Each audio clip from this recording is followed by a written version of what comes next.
नमस्कार, स्वागत है आप सभी का हमारी इस खास पेशकश में। मैं हूं प्रीति सिंह। सनसद टीवी आपके लिए लेकर आया है ये खास सीरीज अभिनव पहल। लोक प्रशासन में उत्कृष्टता के लिए प्रधानमंत्री पुरस्कार यानी prime Minister's Awards for Excellence in Public administration दिए गए हैं।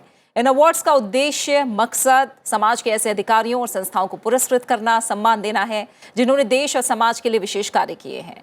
सरकार और आम जनता के बीच पारदर्शिता को बढ़ावा देने के लिए इन अवार्ड को रिवैम्प भी किया गया है। और इस सीरीज में आज के अंक में बात इस अवार्ड से सम्मानित ऐसे ही जिलों और लोगों की।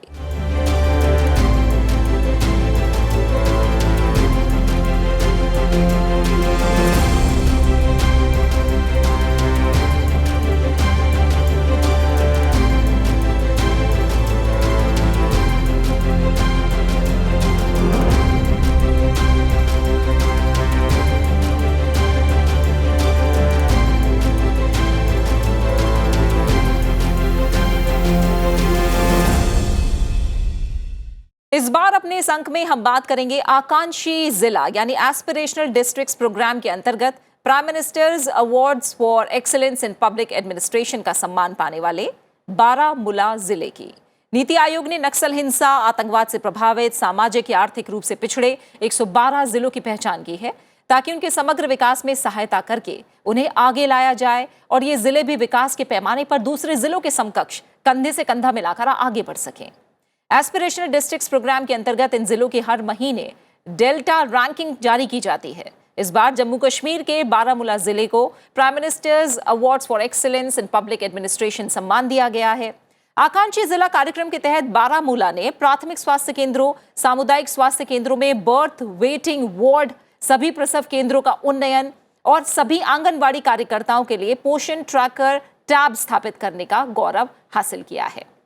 साथ ही कई और मोर्चों पर बेहतरीन काम किया है। तो आज बात बारामूला की और आज के इस एपिसोड में एस्पिरेशनल डिस्ट्रिक्ट्स प्रोग्राम की रूपरेखा और इसके क्रियान्वयन में अहम भूमिका निभाने वाले नीति आयोग के सीईओ BVR सुब्रमण्यम हमारे साथ चर्चा के लिए स्टूडियो में जुड़े हुए हैं। सुब्रमण्यम जी, बहुत बहुत स्वागत है आपका स्टूडियो में। शुक्रिया सनसद टीवी के साथ जुड़ने के लिए। साथ ही एस्पिरेशनल डिस्ट्रिक्ट प्रोग्राम के तहत इस बार अवार्ड पाने वाली बारामूला की deputy commissioner doctor Syed Sehrish Asgar हमारे साथ स्टूडियो में जुड़ी हुई हैं। आपका भी बहुत बहुत स्वागत है सहरीश जी। इसके अलावा बारामूला जिले से एक लाभार्थी यानी बेनिफिशियरी मकसूदा बानो भी हमारे साथ कार्यक्रम में ऑनलाइन जुड़ रही हैं, कार्यक्रम का हिस्सा बन रही हैं। स्वागत है आपका मकसूदा जी। कभी आतंकवाद से पीड़ित रहे बारामूला को अब लोक प्रशासन में उत्कृष्टता के लिए प्रधानमंत्री पुरस्कार 2022 मिला है। आइए सबसे पहले देखते हैं कैसे बारामूला ने एस्पिरेशनल डिस्ट्रिक्ट प्रोग्राम के तहत तय की अपनी राह।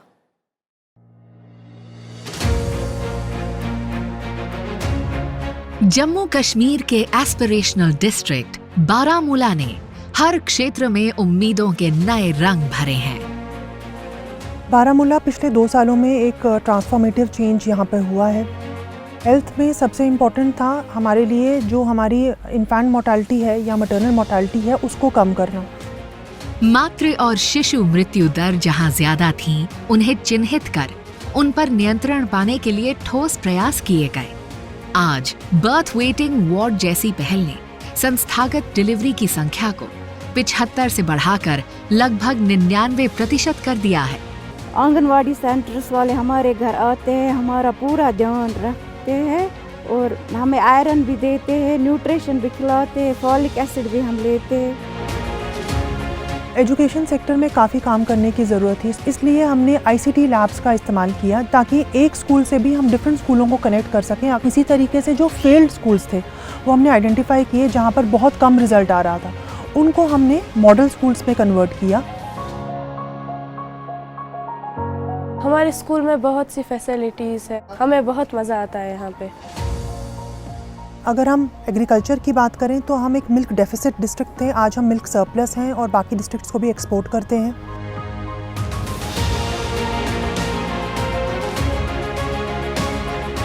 यहाँ पर जो हिथर्टो कन्वेंशनल एग्रीकल्चर किया जाता था उसमें कुछ ही क्रॉप्स होती थी, लेकिन अब हम उसको डाइवर्सिफाई करके हमने क्रॉप डाइवर्सिफिकेशन की। एग्रीकल्चर डिपार्टमेंट के ये सब हेल्पफुल है और उन्होंने रिसेंटली हमें इसमें ऐड किया 13 बेनिफिशरीज़ को। बी फार्मिंग से मैं इंडिपेंडेंट हुआ हूँ, हमारी जो लाइवलीहुड है ये अच्छी हुई है। खासकर यूथ के लिए बहुत ही एक अच्छा रोज़गार कमाने का मौका है। मैं तो करता हूँ इंटीग्रेटिव फार्मिंग। इंटीग्रेटिव फार्मिंग में एक तो mushroom cultivation, poultry farm, sheep farm और वर्टिकल फार्मिंग में मिलजुल के अपनी फार्मिंग की, तो मैं तो आगे बढ़ा। 70,000 हमारी औरतें जो हैं उनको सेल्फ हेल्प ग्रुप से जोड़ा है। ये एक रिमार्केबल अचीवमेंट थी क्योंकि हम चाहते थे हर ब्लॉक हमारा सैचुरेट हो जाए। उम्मीद में जुड़ने के बाद हमें इतना हौसला आया है कि हम कुछ कर सकते हैं अपने लिए, अपने घर के लिए, अपने गांव के लिए, अपने स्टेट के लिए। अपने डिस्ट्रिक्ट बारामूला को देश का नंबर 1 डिस्ट्रिक्ट बनाएंगे।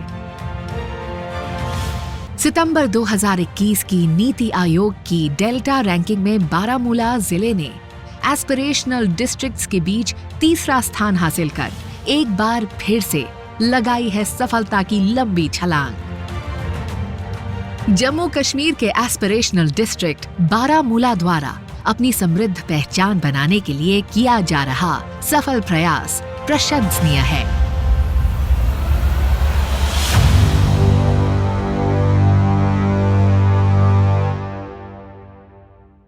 तो जम्मू कश्मीर का बारामूला कैसे समय के साथ बदलाव की ओर आगे बढ़ रहा है, हमने देखा। आइए समझते हैं कि ये सब कैसे मुमकिन हो पा रहा है, क्या रही हैं चुनौतियां और क्या है आगे की राह। और सबसे पहले सुब्रमण्यम जी, आपके साथ मैं चर्चा की शुरुआत करूंगी। इस बार हमने देखा, जब इन अवार्ड्स की हम बात कर रहे हैं, PM awards for Excellence in Public administration, इसमें बहुत सारी एंट्रीज आई थी। ये एक रिकॉर्ड रहा इस बार।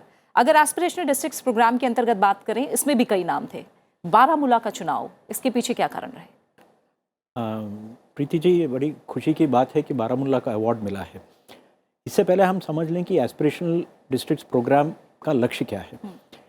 एस्पिरेशनल डिस्ट्रिक्ट प्रोग्राम में 112 ऐसे जिलों को चुने गए थे जो विभिन्न मापदंडों के अनुसार पिछड़े हुए थे। ये बड़ा साइंटिफिक तरीके से चुना गया था। इसमें कोई दबाव नहीं, इसमें कोई राजनीति नहीं। ये ऐसे ज़िले हैं जहाँ पर या तो शिक्षा का स्तर, स्वास्थ्य का स्तर, इंफ्रास्ट्रक्चर का स्तर, बैंकिंग का स्तर, हर चीज़ में, कृषि का स्तर, वो पिछड़े हुए हों।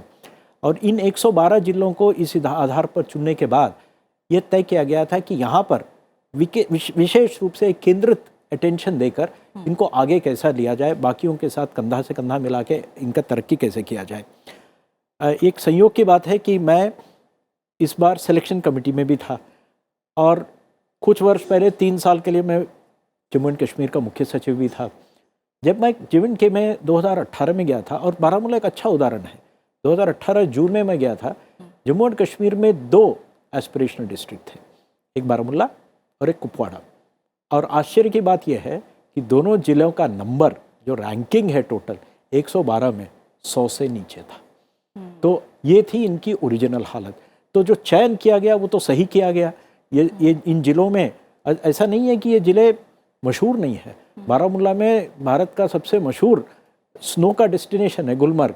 यहाँ पर देशी नहीं विदेशी भी बहुत अधिक संख्या में आते हैं। इसके बावजूद इस जगह का रैंकिंग देखिए। इसका मतलब क्या है? कुछ दूसरी चीज़ लोग भूल जाते हैं। बारामूला जो है देश में सर्वाधिक नंबर 1 पर है एप्पल के प्रोडक्शन में। सोपोर जो बारामूला में आता है, वो एक ज़माने में इसको मिनी लंदन कहा जाता था। इतनी यहाँ अमीरी थी एप्पल की वजह से। इसके बावजूद ये इतने नीचे था। इसी से समझ आता है ये एस्पिरेशनल डिस्ट्रिक्ट प्रोग्राम का तरीका क्या है। तरीका क्या है कि इन जिलों को आपस में कंपटीशन लाएं, साथ साथ कंपटीशन में हर महीना इनका मूल्यांकन करें, और मूल्यांकन के बाद इनकी रैंकिंग बदलती रहेगी, और इसके आधार पर इनको या तो कुछ इंसेंटिव दें या इनको कुछ अवार्ड दें। प्रधानमंत्री जी की जो सिविल सर्विस डे अवार्ड्स हैं, इसमें ये गत कुछ वर्षों में मूलभूत परिवर्तन आया है। इसको बहुत कॉम्पिटिटिव बनाया गया है, इसको व्यापक रूप से देश में प्रचार किया गया है, और अधिक से अधिक लोगों को प्रोत्साहित, जिला स्तर पर, राज्य स्तर पर, केंद्र स्तर पर प्रोत्साहित किया जा रहा है कि वो लोग इसमें आए और इसमें अपना नाम दाखिल करें, अपने अवार्ड के लिए अप्लाई करें। और उसमें अलग अलग कैटेगरीज होती हैं। एक कैटेगरी है एस्पिरेशनल डिस्ट्रिक्ट। तो लगभग सभी एस्पिरेशनल डिस्ट्रिक्ट इसके लिए अप्लाई करते हैं। अब प्रश्न आता है 112 जिलों में बारामूला को क्यों चुना गया? अभी आपने वीडियो में देखा, कुछ महीनों पहले इनका 3रे नंबर पे था। तो आप देख सकते हैं 100 से नीचे, मैंने 112 में 100 से नीचे, मैंने बॉटम 10% है, ये टॉप 5% में आ चुका है कई चीज़ों पर। आपने वीडियो में देखा और बाद में आप सहरी से समझेंगे भी कि क्या ऐसा चीज़ हुआ है। इसमें इतने सारे डिस्ट्रिक्ट्स का एप्लीकेशंस होने के बावजूद अगर ये इतने आगे आए हैं, इसमें एक बहुत ही सिस्टमैटिक जांच की जाती है। पहले उसको छांटा जाता है, छांटने के बाद एक टीम जिलों में जाता है, जिलों में जाने के बाद उनके मूल्यांकन के आधार पर शॉर्टलिस्ट, एक शॉर्टलिस्ट, फिर दूसरा शॉर्टलिस्ट, जिस स्तर पर मैं और मुख्य सचिव की अध्यक्षता में एक समिति जब बैठती है, एक अवार्ड के लिए 4 की अनुपात में वहाँ पर जिलों को लाते हैं। तो 2 जिलों का अवार्ड मिला तो 8 जिले थे। और हम जब मूल्यांकन करते हैं, हम 2 चीज़ें देखते हैं, गत 4, 5, 6 जब से यहाँ पर काम शुरू हुआ है कितना परिवर्तन आया है। दूसरा, यहाँ पर क्या ऐसी पहल की गई है जिससे ये परिवर्तन आया, और ऐसी क्या पहल है जिसे दूसरों जिलों में भी इस्तेमाल किया जा सकता है। आप बाद में बारामूला में शरीर से पूछ सकते हैं। 2 यहाँ ऐसे पहल हैं जो एकदम उभर के आपके आंखों के सामने गिरती हैं। एक है इनके यहाँ लेडीज के वेटिंग वार्ड्स, मृत्यु के जन्म से पहले, इससे क्या फ़र्क पड़ा है पूछ सकते हैं। दूसरा जो हमें इम्प्रेस किया था, इनके यहाँ वर्टिकल एग्रीकल्चर या लैंडलेस एग्रीकल्चर, माने भूमिहीन द्वारा खेती, ये समझने में भी मुश्किल है। इन सबको देख के हमने बारामूला को अवार्ड दिया। बिल्कुल। तो और गहराई से हम समझते हैं कि और किस तरह की कोशिशें रही हैं बारामूला में। डॉक्टर सैरीश, जब एस्पिरेशनल डिस्ट्रिक्ट प्रोग्राम की हम बात कर रहे हैं, ये एक मोमेंट ऑफ अचीवमेंट था, किस तरह से रहा थोड़ा बताइए। और जैसे अभी सुब्रमण्यम जी ने भी कई बातें कही हैं, किस तरह की कोशिशें थीं जो रंग लाईं?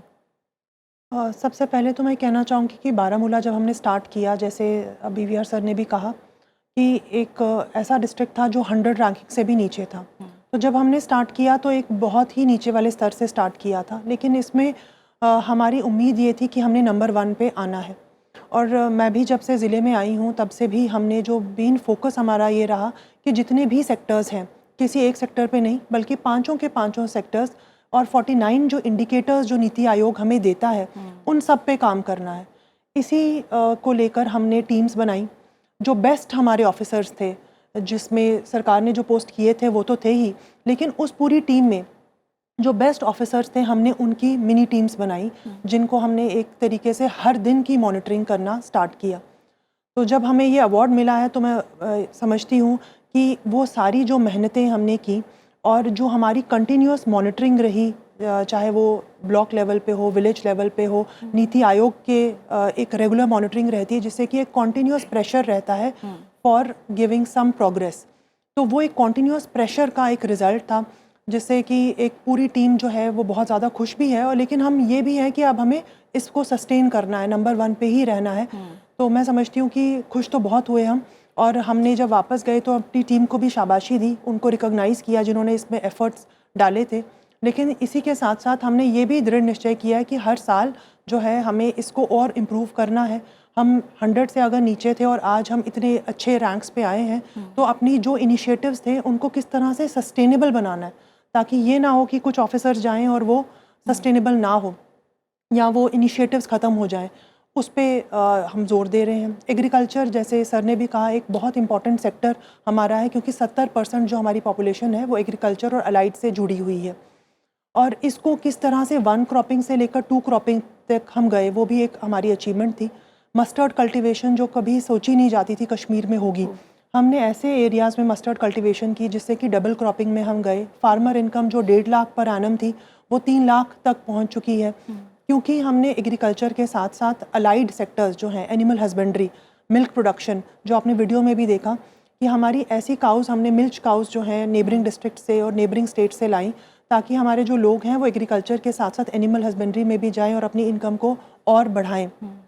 और हमने आर्टिफिशियल इंसेमिनेशन हो, वैक्सीनेशन हो, इस तरीके की छोटी छोटी, मतलब डिटेल में जाना है और किन जगहों पे हमारी कमियां हैं उनको आइडेंटिफाई करना है। और अगर हमारी, क्योंकि एक ऐसी पॉपुलेशन है जो ट्राइबल नोमैडिक है और ऐसे एरियाज़ हैं जहाँ पर रीच करना 6-6 महीने पॉसिबल नहीं होता, उनके लिए 2 व्हीलर्स अरेंज किए ताकि वहीं पर हमारे ट्रेन स्टाफ जाके आर्टिफिशियल इंसेमिनेशन करे, हमारी ब्रीड की क्वालिटी को इम्प्रूव करें। और हम आज मिल्क डेफिसिट से मिल्क सरप्लस है। तो बहुत सारे ऐसे इनिशिएटिव्स जो हमने लिए हैं, उन्हीं का मुझे लगता है एक नतीजा है कि आज हमें अवार्ड मिला। बिल्कुल। और इन सब चीज़ों का मकसद कहीं ना कहीं एक ही है, वो है लास्ट माइल डिलीवरी, यानी जो आखिरी व्यक्ति है उस तक सभी योजनाओं का फ़ायदा पहुंचे, उसका जो जीवन स्तर है उसमें सुधार हो। ऐसे एक बेनिफिशरी हमारे साथ जुड़ी हुई हैं, मकसूदा बानो हमारे साथ हैं, जो कि लाभार्थी हैं एक बारामूला से ही। मकसूदा जी, एक बार फिर से आपका स्वागत। ये बताइए, जब हम जम्मू कश्मीर की बात कर रहे हैं और जैसा हमने देखा भी अभी थोड़ी देर पहले वीडियो में, यहाँ 720 मशरूम की यूनिट्स हैं, इसमें से आपकी यूनिट भी शामिल है। 70,000 महिलाएं हैं जो सेल्फ हेल्प ग्रुप से जुड़ी हुई हैं।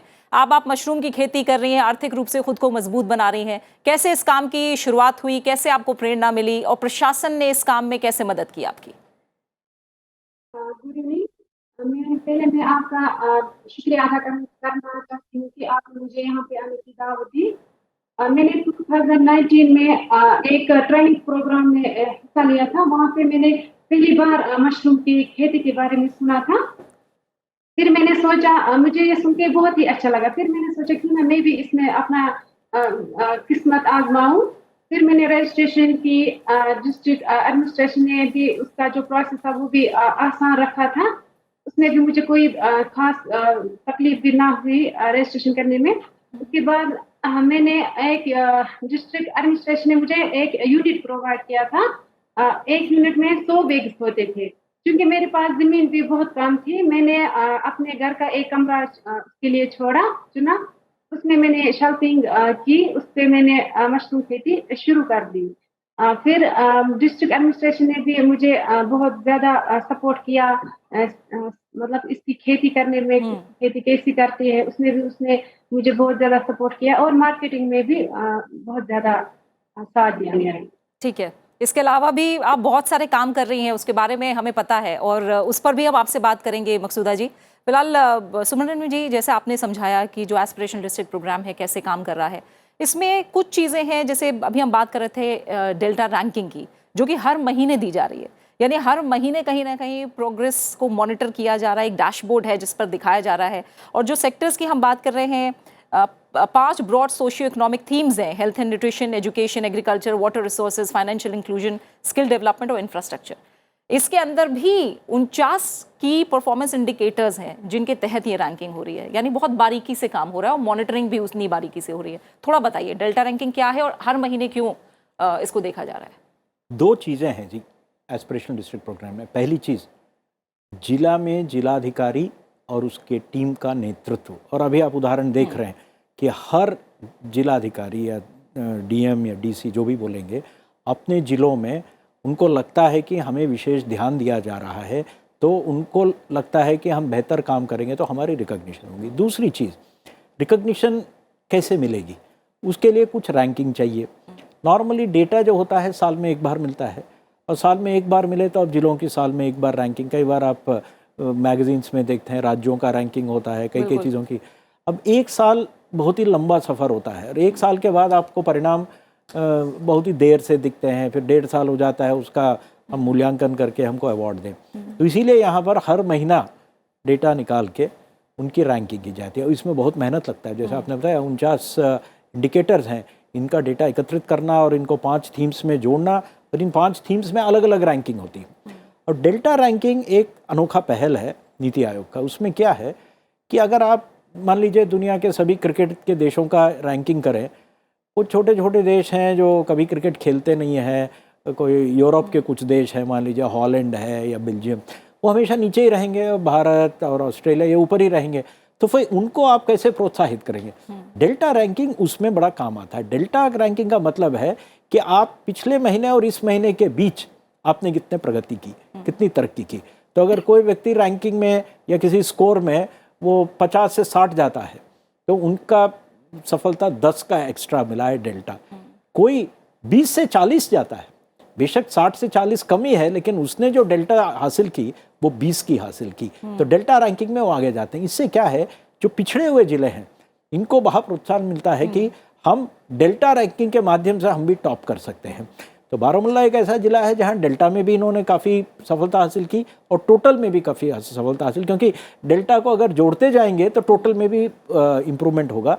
और इसमें एक और बात है कि डेल्टा रैंकिंग के आधार पर हम हर महीना केवल फर्स्ट सेकंड थर्ड घोषित नहीं करते, इनको अवार्ड्स भी देते हैं। और ये अवार्ड की राशि जो है हम वहाँ के जिला टीम पे छोड़ देते हैं कि आप इस प्रकार उसका उपयोग करना चाहें वैसा उपयोग करें। और लोगों ने इनका बहुत ही सदुपयोग किया है, इससे इनके जिलों का ही परफॉर्मेंस और सुधरा है। ठीक है, तो जब ये डेल्टा रैंकिंग की बात हो रही है, जैसा सुब्रमण्यम जी भी बता रहे हैं, डॉक्टर सरीश, कि आप लोगों को एक उत्साह भी मिलता है, एक मंथन का समय भी मिलता है, हर महीने पता लग रहा है कि हम कहाँ कैसे काम कर रहे हैं। जो सेक्टर्स की मैंने बात की, अलग अलग उसके परसेंटेज भी है, हेल्थ को 30% है, इसके अलावा अलग अलग परसेंटेज हैं। सभी सेक्टर्स को लेकर अगर हम बात करें तो कैसे ये जो एस्पिरेशनल डिस्ट्रिक्ट प्रोग्राम है ये कैसे मदद कर रहा है, अगर ग्रोथ को लेकर बात करें डिस्ट्रिक्ट में? जैसे सर ने भी कहा, एस्पिरेशनल डिस्ट्रिक्ट प्रोग्राम्स का बेसिक पर्पस ये है कि हमने अपनी जो एक तो रैंकिंग तो इम्प्रूव करनी है, लेकिन जो इकोनॉमिक स्टैंडर्ड है लोगों का वो इम्प्रूव होना चाहिए, और उसके साथ साथ जो हमारा ओवरऑल सोशो इकोनॉमिक स्टेटस है वो भी बेटर होना चाहिए। इसके लिए ही ये 5 पैरामीटर्स चूज़ किए गए हैं, नहीं तो कोई और भी पैरामीटर्स हो सकते थे। हमारा भी फॉर एग्जांपल मैं एजुकेशन का आपको एग्जांपल दूंगी। एजुकेशन जैसे हमारा सेक्टर था, उसमें हमें काफ़ी इम्प्रूवमेंट करने की ज़रूरत है, क्योंकि हमारी जो लर्निंग आउटकम्स थे वो बहुत नीचे थे। मैथ लर्निंग हो, साइंस लर्निंग हो, इस तरह के बहुत सारे हमारे जो पैरामीटर्स थे उसमें हम बहुत नीचे आते थे। और एक रीज़न उसका ये भी था कि हमारे काफ़ी एरिया जो हैं वो हिली एरियाज़ हैं, काफ़ी जगहों पे जो है पहुंचना बहुत मुश्किल होता था। तो जब हमें अवार्ड मनी मिला, एक हमें एग्रीकल्चर का अवार्ड मनी मिला पहले साल, और दूसरे साल जब हमें डिफरेंट सेक्टर्स में इम्प्रूवमेंट का अवार्ड मनी मिला, तो हमने उसको यूटिलाइज़ किया आईसीटी लैब्स को स्ट्रेंथन करने के लिए। तो उसमें स्मार्ट बोर्ड्स हमने लिए, बच्चों को उससे और अट्रैक्शन हुई। तो हमारी जो एनरोलमेंट थी बच्चों की, जो आउट ऑफ स्कूल बच्चे थे, उनको लाने में, अट्रैक्ट करने में टुवर्ड्स गवर्नमेंट स्कूल्स, वो बहुत हमें मदद मिली। आज भी हमारे जितने भी गवर्नमेंट स्कूल्स हैं उसमें मैक्सिमम जगहों पे हम कोशिश कर रहे हैं कि स्मार्ट बोर्ड्स लगाएं, और जहाँ पे हमारे जैसे मैथ टीचर अवेलेबल नहीं है, साइंस टीचर अवेलेबल नहीं है, तो जिन स्कूलों में अवेलेबल हैं उनको आईसीटी लैब से हम कनेक्ट करते हैं, ताकि 2-3 स्कूलों में सिमिलर या सेम रिसोर्स हम यूज़ कर सकें। इसके साथ साथ जो हमारी अप्रोच रहती है, और जो नीति आयोग की अप्रोच रहती है, कि जो एनकरेजमेंट की अप्रोच है कि वो अच्छा कर रहा है तो उसको एनकरेजमेंट फील होनी चाहिए। अवार्ड मनी एक बहुत अच्छा उसका एक ज़रिया है। अभी तक हमें 20 करोड़ मिल गए हैं, 5 करोड़ और मिलने वाले हैं। इससे हमारी जो ओवरऑल मैं ये कहना चाहूँगी कि हमारी जो इंफ्रास्ट्रक्चर है उसमें भी इम्प्रूवमेंट हुई। जैसे मैंने गर्ल्स के लिए हर स्कूल में, जो हाई स्कूल है, हायर सेकेंडरी स्कूल में, उसमें इंसिनरेटर्स और सैनिटरी नैपकिन डिस्पेंसर्स लगाए। अभी हम 70% में लगा चुके हैं, 30% भी हमारा with the next award money हम कंप्लीट करेंगे। तो उससे भी जो गर्ल ड्रॉप आउट है उसमें फ़र्क पड़ा, क्योंकि जब लड़कियां जो हैं उन दिनों अपनी क्लासेस मिस करती हैं, स्कूल्स मिस करती हैं, आहिस्ता आहिस्ता ये चीज़ बढ़ती जाती है और ड्रॉप आउट भी होते हैं। तो इससे हमने we talked about menstruation, menstrual hygiene, female reproductive hygiene, और ये हमने पिंक सोसाइटीज़ बनाई स्कूलों में, ताकि लड़कियों को एनकरेजमेंट फील हो कि अगर वो आती हैं स्कूल में तो उनको कोई दिक्कत महसूस नहीं होगी। टॉयलेट्स का इंफ्रास्ट्रक्चर इम्प्रूव करवाया। तो ये सारी चीज़ों से जो है एक ओवरऑल जो एडेड बेनिफिट मिला, उससे हमारी स्कूल की स्ट्रेंथ भी बढ़ी, गर्ल्स की रिप्रोडक्टिव हाइजीन में भी जो है इम्प्रूवमेंट हुई। बिल्कुल बिल्कुल। और मकसूदा जी, आपने मशरूम की खेती को लेकर तो बातें बताई, पिछले 2 साल से आप कृषि सखी के तौर पर भी काम कर रही हैं, और अभी तक आपने अपने गांव ही नहीं उसके बाहर की 750 महिलाओं को ट्रेनिंग भी दी है। कितना उत्साह आपको महिलाओं में दिखाई देता है? इसके अलावा जो अलग अलग सरकारी स्कीम्स हैं उनकी ब्रांड एम्बेसडर के तौर पर भी आप काम कर रही हैं, लोगों को बता रही हैं कि इनके क्या फ़ायदा है और इनका कैसे लाभ उठाया जा सकता है। लोगों में कितना उत्साह दिखाई देता है, खासकर अगर महिलाओं की बात करें, ट्रेनिंग को लेकर, खुद को और बेहतर बनाने को लेकर? मुझसे इंस्पायर होके मतलब वो भी रेडी हो गए इस चीज़ के लिए, करने के लिए। फिर मैंने उनको ट्रेनिंग दी और गाइड भी किया कि कैसे कैसे रजिस्ट्रेशन करनी होती है। फिर उन्होंने भी रजिस्ट्रेशन की, डिस्ट्रिक्ट एडमिनिस्ट्रेटर ने उनका भी बहुत अच्छा सपोर्ट किया।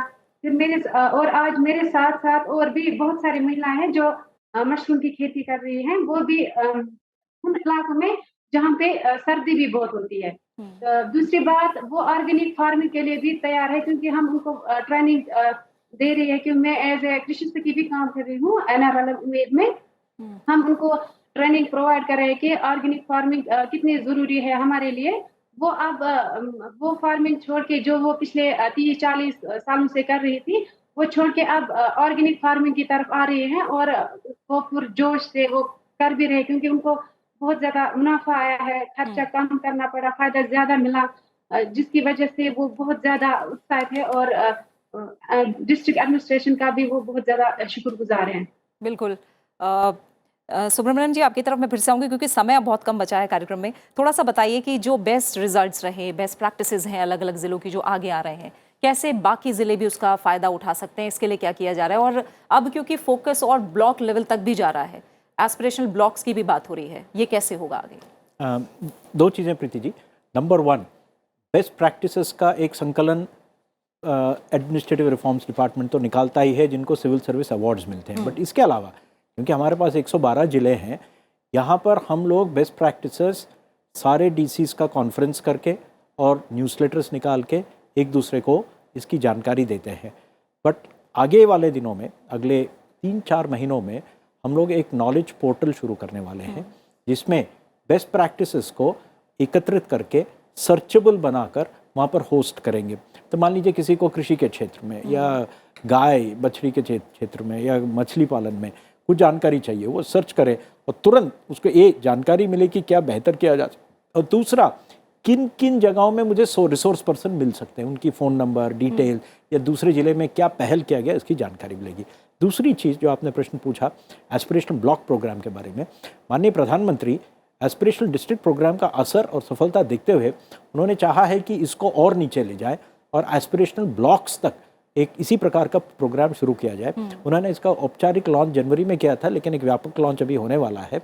इसमें हम लोग ने 500 विकास खंडों को चुना है और 500 विकास खंड 325 जिलों में फैले हुए हैं, जिसमें हमारे 112 तो एस्पिरेशनल डिस्ट्रिक्ट्स भी हैं, बट 213 अन्य जिले भी हैं। 325 जिले अगर भारत में आप देखेंगे, लगभग देश का 50% एरिया का हिस्सा बनता है। तो हम लोग एस्पिरेशनल ब्लॉक्स प्रोग्राम में देश के 50% एरिया को छू रहे हैं, और उसमें हमारा ये उम्मीद है कि न केवल ये 500 विकासखंड आगे बढ़ेंगे, उनके जो प्रैक्टिसेस हैं अगल बगल के विकासखंड कॉपी करके वो लोग भी आगे बढ़ेंगे। बिल्कुल। और डॉक्टर सरीश, जैसे शुरू में बात हुई कि कहाँ 100 से नीचे पायदान और अब किस तरह से बारामूला ऊपर लगातार जा रहा है। बारामूला के सामने जो चैलेंजेस रहे हैं, बहुत से ऐसे एरियाज़ हैं, ज़िले हैं जिनके पास उसी तरह के चैलेंजेस हों जिनको वो फेस कर रहे हैं, उनके लिए आपका क्या संदेश है, क्या मैसेज है? बारामूला, जैसे आपने खुद कहा कि एक चैलेंजिंग डिस्ट्रिक्ट था, क्योंकि ये एक बॉर्डर डिस्ट्रिक्ट है, 97 किलोमीटर्स की LOC है, हार्श क्लाइमेट और रीजन्स ऐसे हैं जहाँ पर पहुँचना बहुत मुश्किल। इसके साथ साथ ट्राइबल नोमैडिक पॉपुलेशन भी है। तो वो सारे ज़िले जिनमें ये इश्यूज़ हैं, चाहे वो नॉर्थ ईस्ट के ज़िले हों या हमारे ऐसे जो जो हमारी नक्सल अफेक्टेड एरियाज़ हैं, या इस तरीके के हिली रीजन्स जो भी हैं, उन सब में सिमिलर डिफ़िकल्टीज़ आएंगी। हमने जिस तरह की इनोवेशंस यहाँ पे की, वो हमने लोकल जो हमारी नीड्स थी उसके बेसिस पे की। हमने कोई इंपोर्ट नहीं किया कि बाहर ये अच्छा हो रहा है। तो मैं समझती हूँ कि अपनी जो खामियां हैं, अपनी जो वीकनेसेस और स्ट्रेंथ्स हैं, उनको एनालाइज करना बहुत ज़रूरी है। जैसे बर्थ वेटिंग वार्ड्स की जो हमारी इनोवेशन थी, वो इसलिए आई क्योंकि हम देख रहे थे कि वो ब्लॉक्स जहाँ पर नोमैडिक और ट्राइबल पॉपुलेशन ज़्यादा रह रही है, वहाँ पे हमारी इंस्टीट्यूशनल डिलीवरीज जो है बहुत कम है, जिसकी वजह से हमारी ओवरऑल इंस्टीट्यूशनल डिलीवरी 75% थी। आज वो 98.6% है, क्योंकि हमने बर्थ वेटिंग वार्ड्स बनाए और 8 से 10 दिन पहले ही हम औरतों को वहाँ ले आते हैं ताकि वो डिलीवरीज कर सकें। इसी तरीके से मैं समझती हूँ, और मेरा संदेश भी सारे ज़िलों को जो इस तरह की प्रॉब्लम्स फेस करते हैं वो यही है कि अपनी लोकल प्रॉब्लम्स को जो है उनको हम रिजॉल्व कर सकते हैं बाय मीटिंग पीपल। हम ब्लॉक दिवस में जाते हैं, वहाँ लोगों से पूछते हैं, उनके साथ बात करते हैं। वो भी एक इनोवेशन थी कि हर वेडनेसडे लोगों में जाना, और डीसी खुद जाता है, SDMs जाते हैं, तहसीलदार जाते हैं और देखते हैं कि क्या दिक्कतें परेशानियां हैं और उनका एक लोकल सोल्यूशन निकालने की कोशिश करते हैं। So that is my message. बिल्कुल। और इसी के साथ जो कार्यक्रम का समय है वो यहीं पूरा हो गया है। सुब्रमण्यम जी आपका, डॉक्टर सरीश आपका, और मकसूदा बानो आप भी हमारे साथ जुड़िए। आपका भी बहुत बहुत शुक्रिया हमारे साथ जुड़ने के लिए। तो देखा आपने, ये उसी बारामूला की कहानी है जहां 2016 में उरी में आतंकी हमला हुआ था। तो अगर बारामूला अपनी आगे की राह उम्मीद भरी कहानियों से लिख सकता है, तो हर जिला ये काम कर सकता है। इसी के साथ इस खास पेशकश में फिलहाल इतना ही। Prime Minister's Awards for Excellence in Public Administration पर यह सीरीज आगे भी जारी रहेगी। अपने उत्कृष्ट योगदान और काम के लिए सम्मान पाने वाले पुरस्कार विजेताओं से हम आगे की सीरीज में चर्चा जारी रखेंगे और जानेंगे कैसे उनके अनुभव और इनोवेटिव इनिशिएटिव्स का लाभ बाकी राज्य और जिले भी ले सकते हैं। आप इस कार्यक्रम को हमारे YouTube चैनल पर भी देख सकते हैं। अपना अच्छे से ख्याल रखिए और मुझे दीजिए इजाजत। नमस्कार।